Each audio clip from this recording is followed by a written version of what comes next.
మంగళవారం సభ్యులందరికీ నమస్కారం. చూశారు కదా, మన వటువులందరూ ఈ సంవత్సరం శివరాత్రికి ఏకాదశి రుద్రాభిషేకంతో ఆ మహాదేవుని పూజించడానికి సంసిద్ధమవుతున్నారు.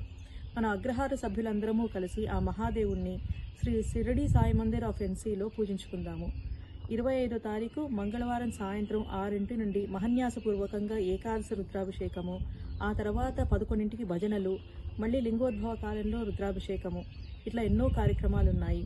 ఈ కార్యక్రమానికి అందరూ ఆహ్వానితులే, కానీ ప్రత్యేకంగా సంకల్పపూర్వకంగా అభిషేకించుకోవాలనుకుంటున్న వాళ్ళు ఈ మెసేజ్లో ఉన్న లింక్ ద్వారా రిజిస్టర్ చేసుకోగలరు. మీరందరూ సకుటుంబంగా ఈ కార్యక్రమానికి వస్తారనేసి భావిస్తున్నాము. ఓం నమః శివాయ.